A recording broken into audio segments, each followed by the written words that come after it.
bienvenue sur cette chaîne YouTube consacrée au procès contre Michael Jackson ayant eu lieu en 2005.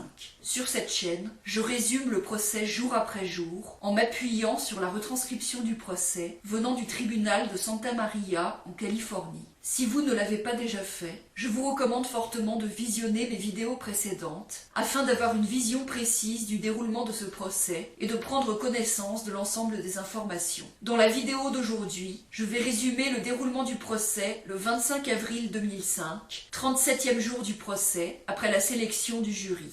L'accusation appelle comme témoin Kassim Abdul, qui a travaillé à Neverland entre 1991 et 1994 comme agent de sécurité. Il travaillait la plupart du temps de nuit et il a été amené à y connaître Ralph Chacon.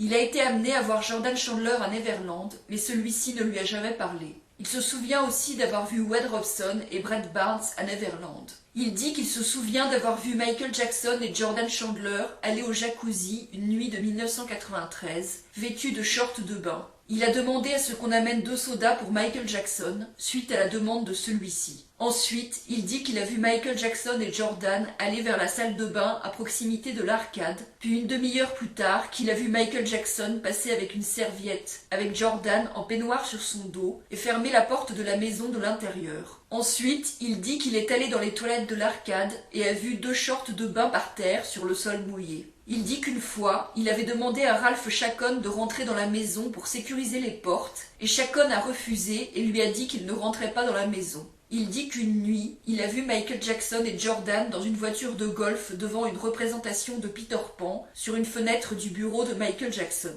Il dit qu'il a vu Michael Jackson faire un petit bisou à Jordan et le serrer dans ses bras. Il dit qu'il a reçu une augmentation de salaire avant sa déposition devant le grand jury de Los Angeles en 1994, une augmentation qu'il avait demandée. Il dit qu'après sa déposition, des gens téléphonaient chez lui et le menaçaient de mort, sa famille et lui.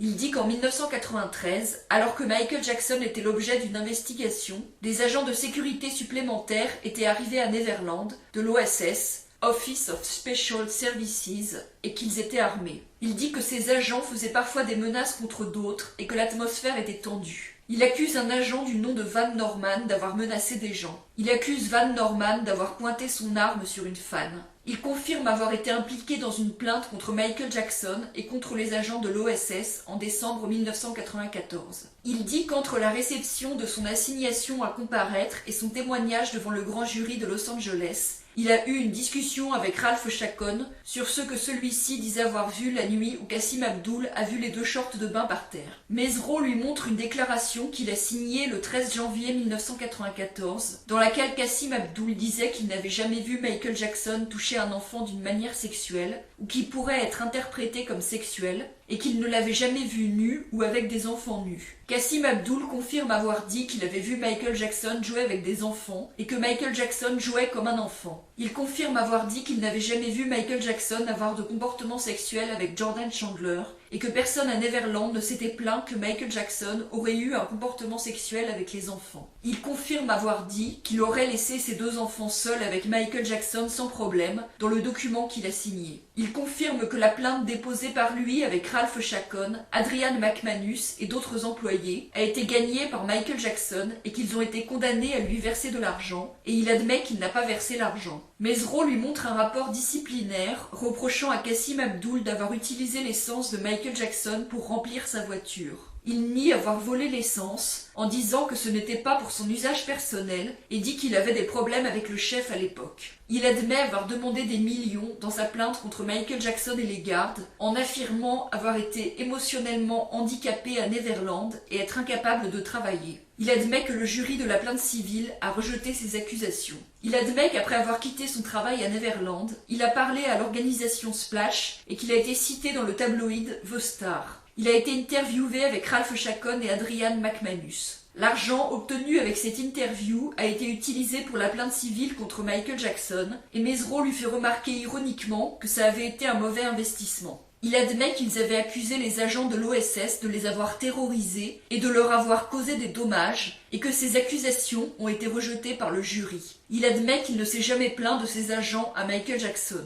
Il admet qu'ils avaient un commissionnaire, Gary, pour leur trouver des opportunités d'interview dans des tabloïds, et que sa photo, celle de Kassim Abdul, avait été prise pour apparaître dans les tabloïds. Il admet qu'il n'a pas appelé la police après avoir vu Michael Jackson avec Jordan Chandler, et qu'il avait été lui-même officier de police à Trinidad auparavant. Il admet que sa famille est venue à Neverland après les événements qu'il dit avoir vus avec Michael Jackson et Jordan. Il admet avoir fait des interviews dans les médias avec Sandy Doms, qui a travaillé au bureau de l'administration à Neverland. Il admet avoir rencontré Victor Gutiérrez une fois pendant plusieurs heures. Il se souvient d'avoir vu plusieurs fois la mère de Jordan Chandler à Neverland. Il admet que pendant le procès civil, un enregistrement avait été obtenu. Il avait affirmé qu'il y avait des menaces dedans, mais en réalité, il n'y avait aucune menace. L'accusation rappelle comme témoin Jeff Klapakis. Il confirme avoir fait une perquisition chez Marc Chaffel en janvier 2004 et avoir saisi certains documents. Il identifie un contrat de travail entre Marc Chaffel et Michael Jackson qu'il a saisi et un autre document. Il dit qu'il n'y avait personne dans la maison pendant la perquisition.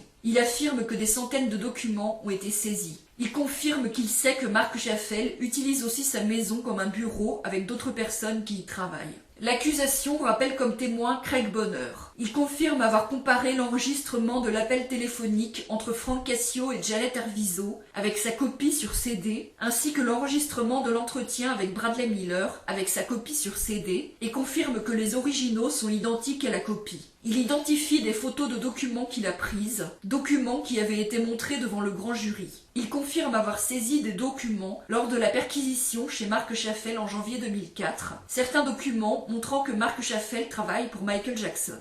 L'accusation rappelle comme témoin Victor Alvarez, qui confirme avoir participé à la perquisition chez Marc Chaffel en janvier 2004 et avoir saisi certains documents sur place. Il dit que Cindy Bell lui avait dit lors d'un entretien que l'idée de mettre le vin dans les canettes de Coca Diet pendant les voyages en avion était celle de Michael Jackson ou du docteur Farchian. C'est ici que se termine ce résumé de la journée de procès. Si vous voulez lire la retranscription du procès, vous trouverez le lien de la retranscription sous la vidéo. Si vous appréciez mon travail, je vous encourage à vous abonner, à liker la vidéo et à la partager.